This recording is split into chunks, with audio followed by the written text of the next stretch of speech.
Mari kita buka dalam surat Al-Kahfi 82. Kisah perjalanan ilmunya Nabiullah Musa dengan anak muda yang bersamanya, yaitu Nabi Yusha bin Nun, yang berguru kepada Nabiullah Khidir alaihimussalam. Kisah panjang berakhir di ayat ini, di mana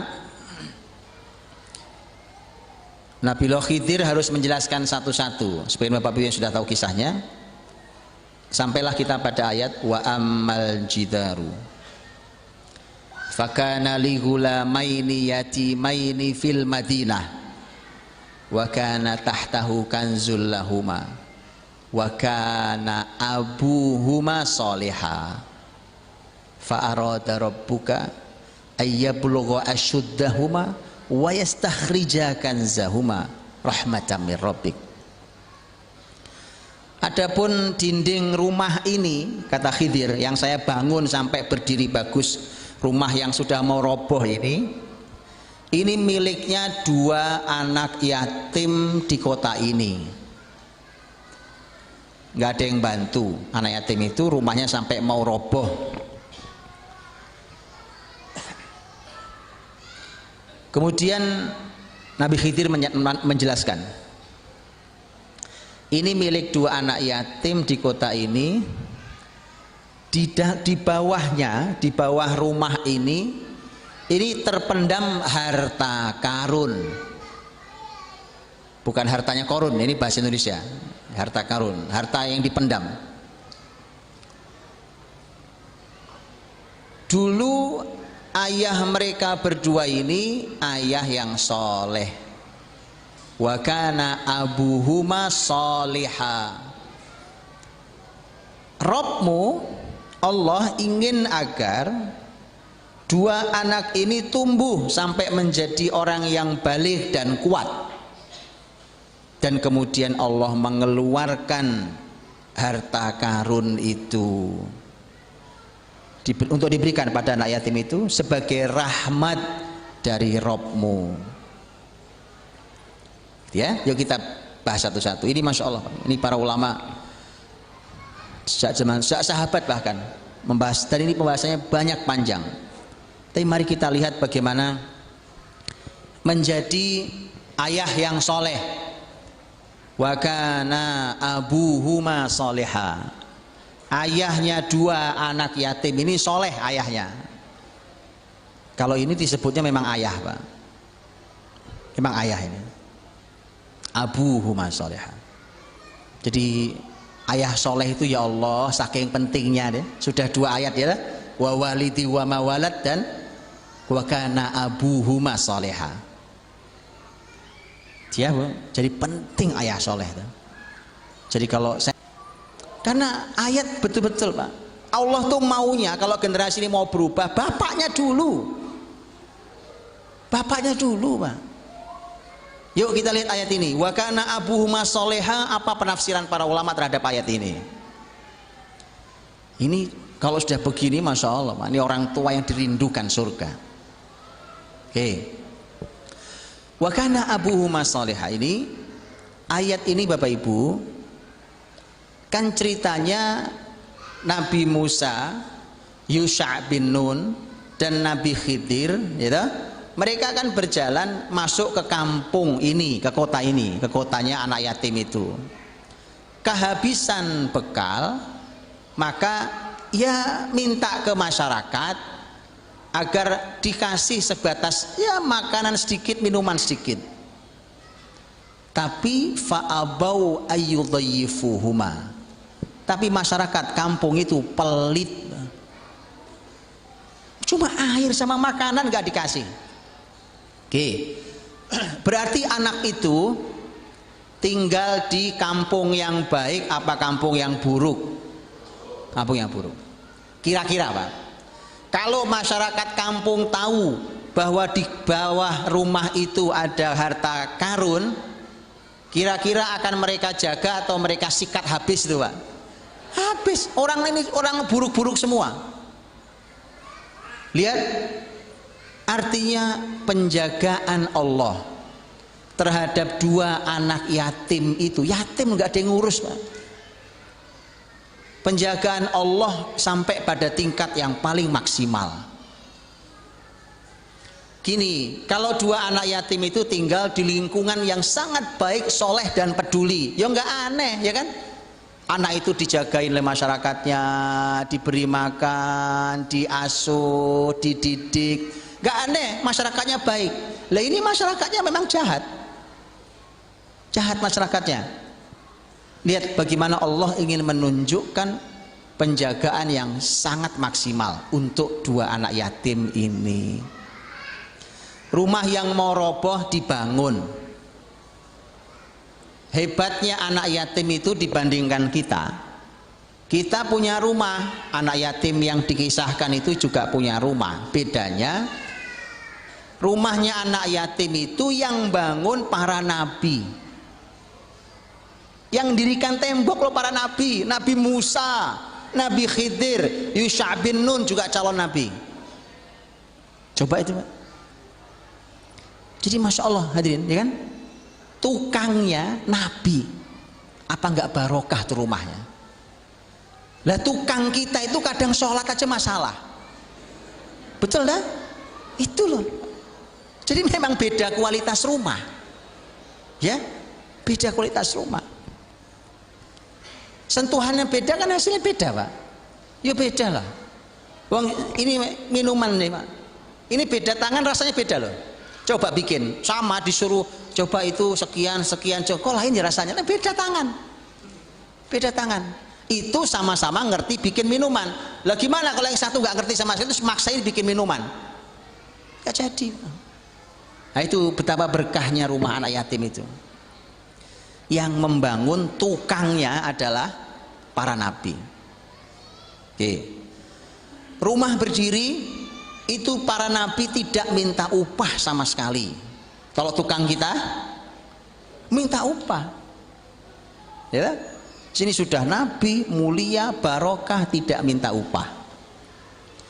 Sudah begitu ternyata itu untuk mengeluarkan harta karun yang tersimpan sudah lama. Ini ada banyak tafsir juga harta karunnya apa. Ada yang mengatakan harta karunnya itu memang harta melimpah, Pak. Emas segala macam. Ada yang mengatakan harta karunnya ilmu. Tapi mau emas mau ilmu dua-duanya harta karun, betul? Ya. Gitu, Pak. Itu yang harus ditinggalkan oleh bapak soleh itu kayak gitu ya. Jangan cuma meninggalin bapakmu mati nak nih, sebentar lagi bapakmu mati nih, tapi perusahaan ada 30 tuh. Ya itu tidak membanggakan. Kalau Anda tidak meninggalkan ilmu buat anak-anak, seperti tafsir Kanz dalam ayat ini. Jadi tinggalkan harta, tinggalkan ilmu, tinggalkan kesolehan untuk mereka. Maka kemudian harta nanti bisa dikeluarkan. Anak ini tumbuh menjadi balik dan dewasa menjadi kuat, maka kemudian mereka punya harta melimpah. Ini Bapak Ibu dirahmati Allah, ternyata semua keistimewaan buat anak yatim ini kata kuncinya cuma satu. Kenapa anak yatim itu punya keistimewaan sehebat itu? Karena wakana abuhuma soleha, bapaknya soleh, itu tok. Makanya kan saya sudah lama nulis tulisan ringkas singkat tentang asuransi terbaik kan. Ini asuransi terbaik. Antum nggak perlu asuransi, ini asuransi terbaik. Untuk anak turun lebih ini asuransi terbaik. Asuransi terbaik adalah kesolehanmu wahai ayah bunda dan kesolehan anak-anakmu. Itu asuransi terbaik. Sehingga anak-anak ini Allah yang jaga karena bapaknya soleh. Kalau bapak ibu lihat dalam tafsir lebih heran lagi, Pak. Karena ternyata disebutkan bahwa bapak ini ternyata yang disebut-sebut soleh ini bukan bapak langsungnya yang dimaksud, tapi bapak 7 turunan ke atas. Jadi dalil 7 turunan itu ayatnya ini, Pak. Tapi sayangnya bercandaan kita cuma masalah uang, Pak. Wah, ini orang kaya luar biasa, nggak habis 7 turunan, cuma saya turunan yang ke-8. Cuma bercandaan uang. Padahal yang dimaksud ayat ini bukan hanya uang, tapi kesolehan. Ya. Makanya Abdullah bin Abbas, sahabat mulia, ahli tafsir, beliau mengatakan, Allah menjaga 2 anak yatim ini karena kesolehan ayah mereka. Allah menyebut kesolehan ayah mereka dan Allah tidak menyebut kesolehan anak itu. Ngerti maksudnya? Bapak Ibu silahkan baca, di ayat itu tidak ada Allah menyebut bahwa anak itu anak soleh. Abdullah bin Abbas sampai segitunya menyampaikan, coba lihat, itu bapaknya saja soleh sudah cukup, walau tidak disebutkan kesolehan anaknya, walaupun juga tidak disebutkan bahwa ini anak nakal, tapi nggak dipuji-puji Allah kesolehan anak ini. Tapi dengan kesolehan bapaknya cukup untuk mengawal anak-anaknya. Bahkan kalau menurut tafsir, sebagian tafsir, bahwa dia adalah kakeknya yang ke-7, berarti lebih jauh lagi. Itu menandakan bahwa kesolehan itu Masya Allah Pak, kenangannya panjang, dampak positifnya panjang kesolehan itu. Anda soleh sekarang, itu bukan cuma manfaat buat anak-anak, bahkan sampai turun, anak turun kita seterusnya. Nabi Ibrahim contohnya, ya, Nabi Ibrahim contohnya yang paling nyata. Wa idzi btala Ibrahim rabbuhu bikalimatin fa'atammahunna qala inni ja'iluka lin-nasi imama. Ini kan Ibrahim yang luar biasa soleh, lulus dari ujian Allah, kemudian diberi penghargaan oleh Allah bahwa dia dijadikan pemimpin untuk seluruh manusia. Maka jawaban Ibrahim, qala wa min dzurriyyati, ya Allah anak turunku juga. Jadi yang pemimpin jangan hanya saya, tetapi juga anak turun saya. Coba lihat kan, jarak dari Nabi Ibrahim sampai ke Nabi Muhammad loh Pak. Nabi Muhammad juga anak turun Nabi Ibrahim. Bahkan pemimpinnya para pemimpin, pemimpinnya para nabi. Segitu panjang ya kesolehan itu segitu panjang manfaatnya. Oke ya, jadi yang soleh, bapak ibunya yang soleh ya, ini jadikan ini sebagai kalimat pengingat Pak. Kadang-kadang kita di rumah soleh tapi kalau sendirian digodain setan gitu ya. Nah, jadikan ini pengingat Pak. Pengingat, saya sering sampaikan, kalau Anda dalam keadaan sendirian berani melanggar perintah Allah, berani melakukan maksiat, maka Anda harus ingat bahwa tumbal pertama kali adalah anak Anda. Tumbalnya adalah anak Anda ya. Jadi supaya jadi penghalang buat kita. Baik, itu sebagian dari penjelasan tentang wa kana abuhuma sholiha. Jadi bapak soleh itu berpikirnya sampai segitunya Pak, segitu panjangnya, sampai dia punya simpanan buat anaknya. Ini buat anak saya, ini buat anak saya. وَأَمَّا الْجِدَارُ فَكَانَ لِغُلَامَيْنِ يَتِيمَيْنِ فِي الْمَدِينَةِ وَكَانَ تَحْتَهُ كَنْزٌ لَهُمَا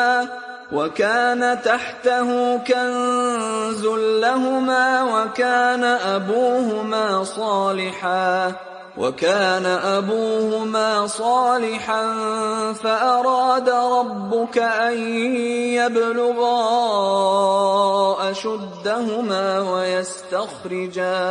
ويستخرجا كنزهما رحمة من ربك وما فعلته عن أمري ذلك تأويل ما لم تسطع عليه صبرا.